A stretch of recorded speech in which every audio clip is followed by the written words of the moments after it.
Assim, vamos para a ata do Copom, põe ela bonitona aí. Gustavo Sung, que é economista-chefe da Suno Research, já está com a gente de novo. Obrigada, Gustavo. Eu sei que você já se debruçou um pouquinho sobre essa ata. Você consegue resumir para a gente os principais pontos, o que mais te chamou a atenção, o que mudou, o que continua igual?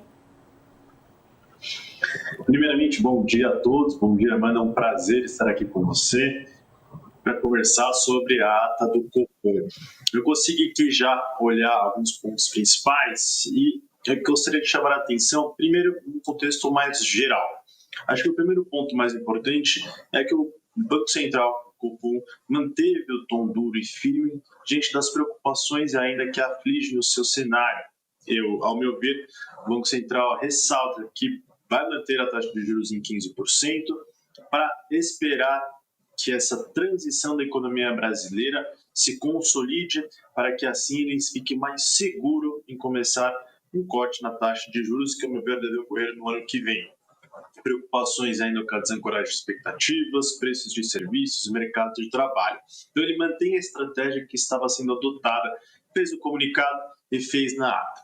Mas ele começa a reconhecer que, de fato, há um suspiro no seu cenário, no sentido de que agora ele já começa a reconhecer que a economia está desacelerando, condizente com essa política monetária bastante restritiva, com o arrefecimento dos créditos. A gente está observando medidas subjacentes de inflação apresentando uma leve melhora. As ancoragens de expectativas de inflação agora trouxeram uma melhora na margem para horizontes mais curtos e horizontes mais longos. E a gente está vendo dados mais recentes de inflação, de certa forma, um pouco mais benignos. Então, no fundo, o Banco Central reconhece, de certa forma, que no curto prazo você teve, sim, algumas melhoras. E aí, eu cito aqui dois pontos na ata, que é o parágrafo primeiro 17, e aqui acho que é um ponto importante.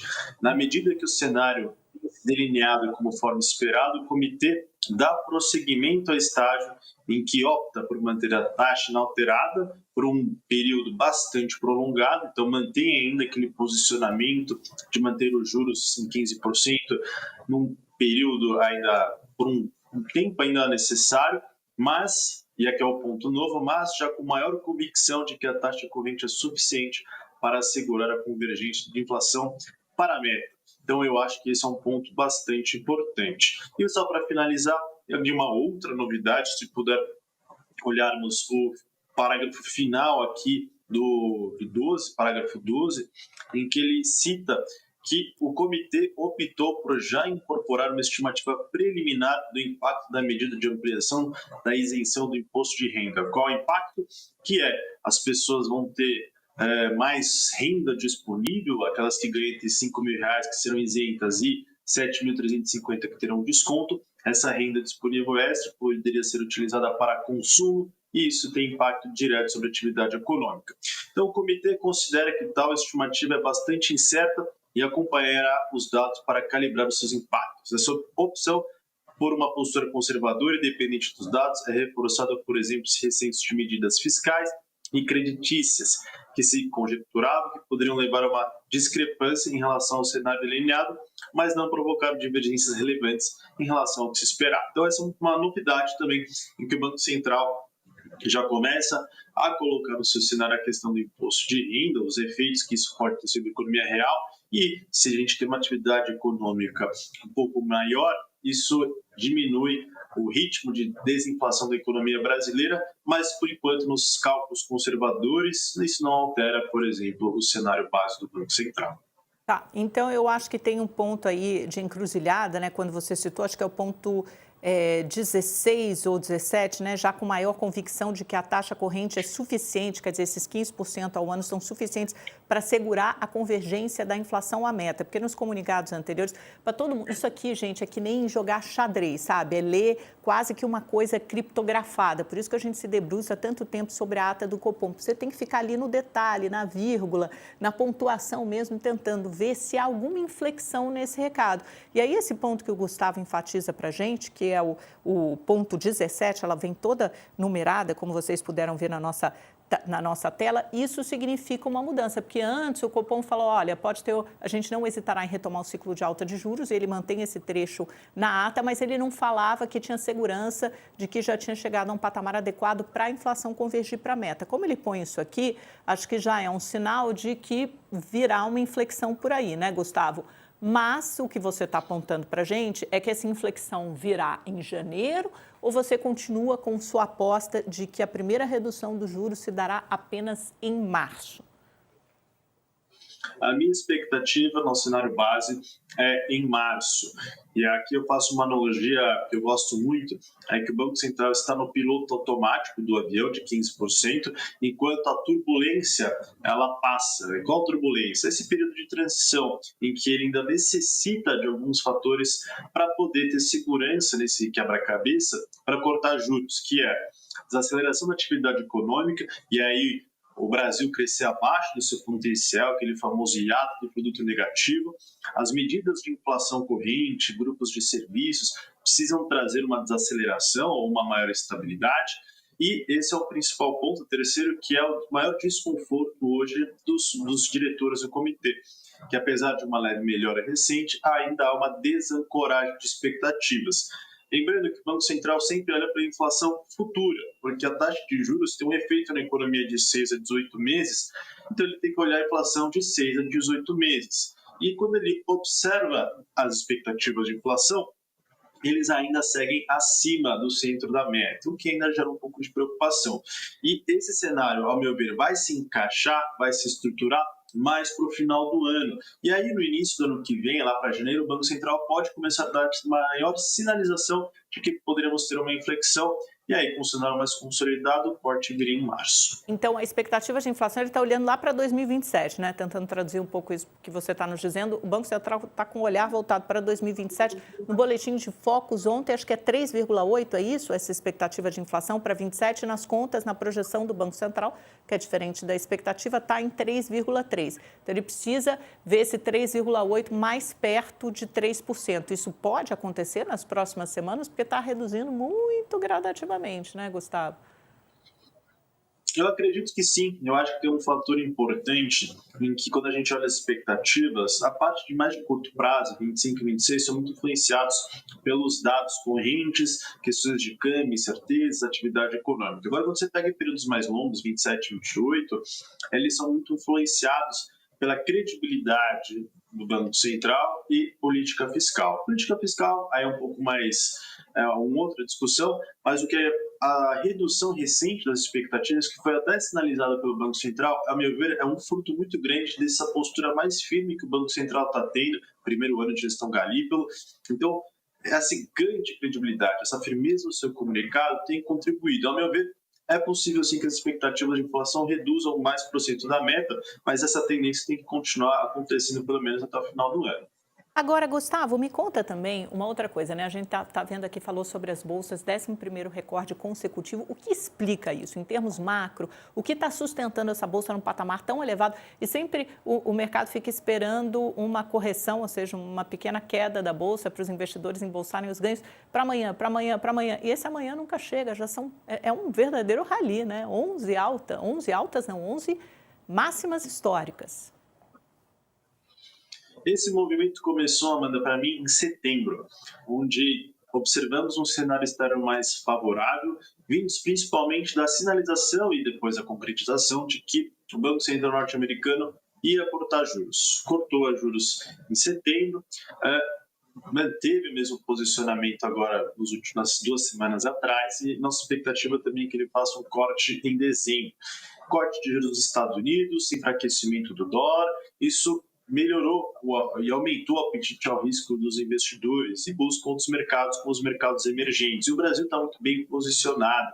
Então, a gente está se beneficiando de um cenário externo mais favorável. Aqui no Brasil, temos também uma perspectiva de cortes de juros em breve. Resultados, quando a gente conversa com os analistas aqui da Suno, é uma temporada de resultados positivo. E quando a gente olha a Bolsa Brasileira em dólar, ela segue barata. Então, se você pegar todos esses fatores, tem corroborado para a gente ver o Ibovespa batendo recordes dias após dias. E aí, Gustavo, quando você pensa assim, poxa, mas então por que tantas críticas da oposição à economia do Lula? Se a gente está vendo um país crescer acima de 2%, o desemprego na mínima histórica, ou seja, mais gente empregada, com um salário médio mensal também numa máxima histórica, os juros está certo, num patamar bastante elevado, mas a inflação caindo, arrefecendo, com a redução, o início da flexibilização desse ciclo já contratado para o primeiro trimestre do ano que vem.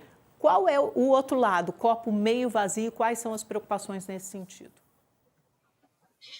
A preocupação sempre fica na parte fiscal. A gente tem uns juros elevados que ainda impede um investimento, um crescimento mais sustentável e ainda temos problemas um pouco mais estruturais que impedem também de a gente ter um crescimento médio maior e um crescimento mais sustentável. A gente também tem que lembrar que apesar de a gente observar, sim, de fato, dados da economia real bastante positivos, a gente está num momento de transição, em que esses juros elevados já têm afetado o crédito, já têm afetado o endividamento das famílias. A gente deve ver a taxa de desemprego voltando a subir até o final do ano, a atividade econômica tende a desacelerar um pouco mais forte, até nós projetamos um PIB com uma queda de 0,1 no quarto trimestre. Então, a gente está nesse período de transição que, de fato, a gente vai ver com maiores relevâncias de uma desaceleração da economia no final do ano. Então, esse é o primeiro ponto. Dados positivos agora, muito bom, mas isso tende a arrefecer. E a gente tem um problema um pouco mais estrutural, que é o grande calcanhar de Aquiles e que a gente fala quase todo dia, que é o problema fiscal no Brasil.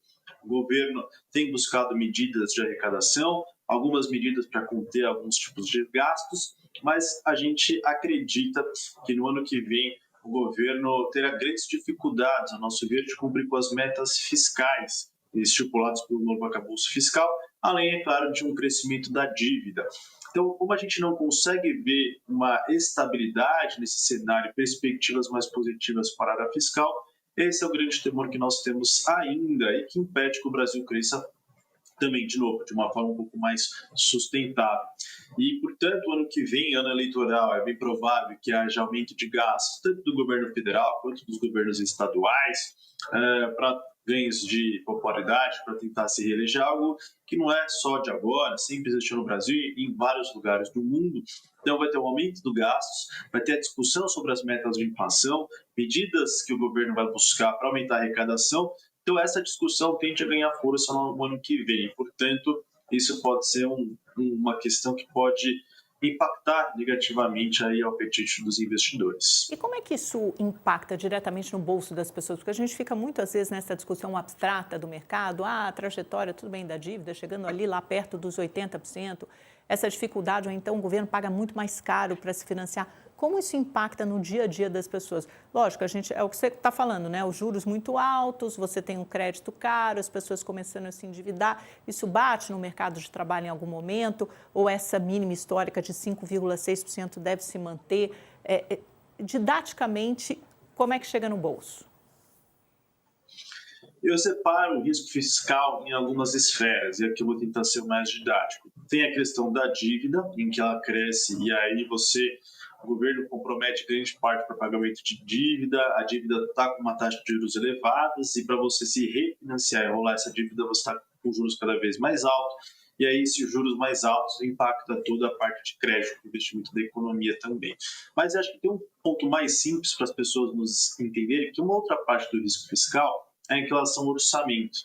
Nosso orçamento hoje é estritamente congelado. Quase 90%, 90% a 95% das nossas despesas são obrigatórias. Por exemplo, o que a gente gasta no orçamento hoje com a aposentadoria quase chega a 50%. E aí, se você pegar funcionalismo, pagamento de salários, é um pouco mais 20%.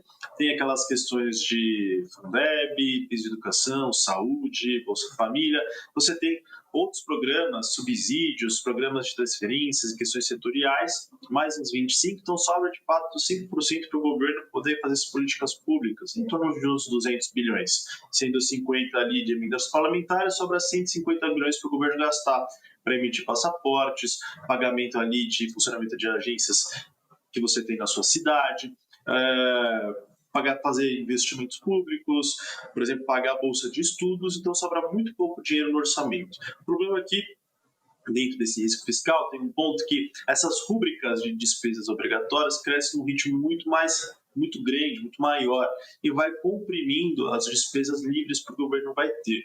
E no ano que vem, como a meta fiscal estipulada, que é um superávit, ou seja, tem que arrecadar mais, tem que gastar menos do que arrecada, o governo vai ter que, ao longo do ano, fazer um contingenciamento, vai ter que segurar alguns gastos para cumprir com as metas. E, portanto, pode faltar dinheiro para algumas políticas públicas. Só que o governo sabe que está em ano eleitoral e tende a gastar mais. Então, equilibrar essas duas coisas e a ideia de gastos para fazer alguns programas pode ser comprometido. Então, o governo tem que saber equilibrar essa questão orçamentária, que já falou que pode faltar dinheiro a partir de 2027, com a questão da dívida. E aí, se você fala, bom, o que isso afeta, de fato, por exemplo, a minha economia real? É o uso do dinheiro público para questões de políticas públicas e programas, e se você tem um ambiente mais incerteza, de dívidas subindo, desse problema orçamentário sem perspectivas, o câmbio nosso tende a ser um pouco mais alto. Hoje a gente está com o câmbio ali em torno de 5,30, mas essas questões fiscais, como a gente viu no final do ano passado com a Haddad vindo da TV e o câmbio indo para 6,30, câmbios mais altos, isso aumenta o custo de importação, isso vai aumentar o preço do remédio, inflação, preço da gasolina. Então, de fato, toda essa parte de câmbio um pouco mais alto vai influenciar os preços. É um ciclo vicioso, é como se fosse um dominó mesmo, né? Quer dizer, as cartinhas, uma vai afetando a outra e provoca esse efeito dominó.